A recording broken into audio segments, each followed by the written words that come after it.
Today we have some more updates and reveals in the world of Dragon Ball Sparking Zero, the next game in the Tenkaichi franchise that will be available for the PlayStation 5, Xbox Series X, and Steam, and includes the development time of the game as well as the fate of custom created characters, info on the battle system, and some HD images. First of all, the game's been in development for 5 years. The writer of the article managed to actually get an interview with the producer of this game, and according to the paragraph here, it's been in creation for a long time.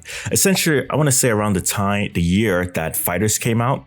Now, I won't read everything word for word because it's just too long, but the producer of the series mentions that they are looking to deliver an evolved experience of the Tenkaichi games onto the next-gen consoles. Furthermore, it also seems like this game will be very detail-oriented, such as when Goku is gathering his ki, wind will pick up, as well as everything being more immersive and real-time.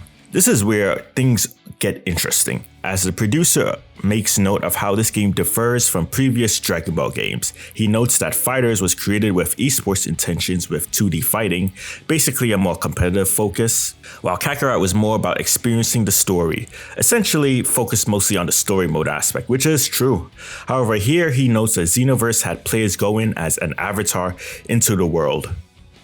The focus here is to push the limits of how much a player can immerse themselves into the world and how intensely we can make that happen.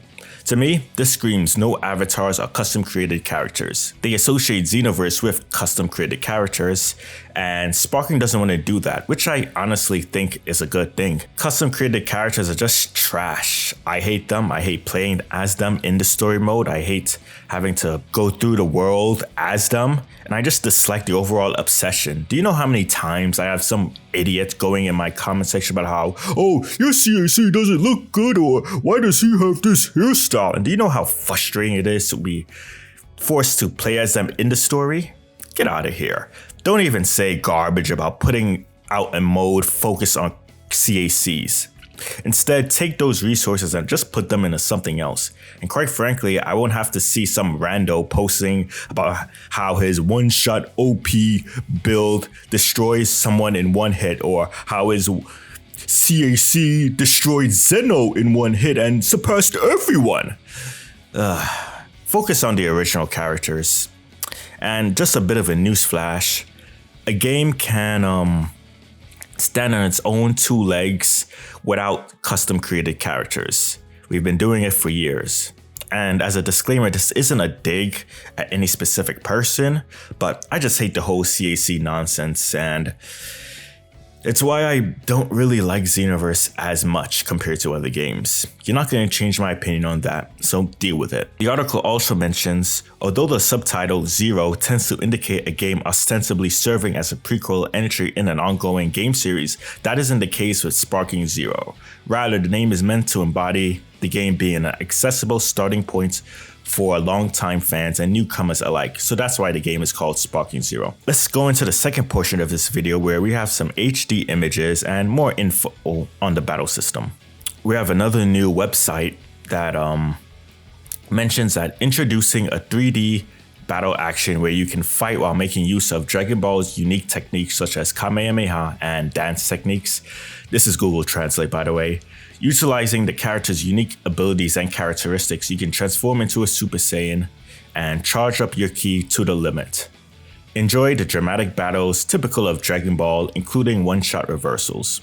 Okay, one-shot reversals. Interesting.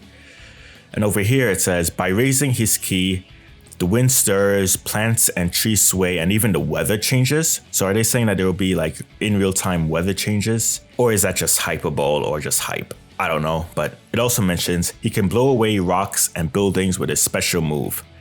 You can experience the power of the Super Warriors through the powerful production that takes place in real time during battle, making it feel like you are a Dragon Ball character.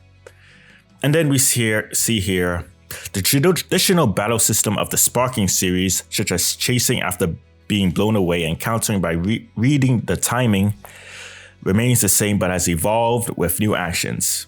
The high speed, attack, and defense, just like the original, heats up even more. And over here, it mentions the number of players, which is 1 person.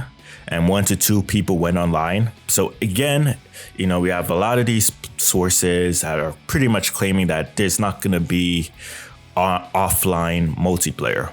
I don't really care about it, but a lot of other people do. Whatever. Release date undecided. The last thing is I'm going to be showing the HD images.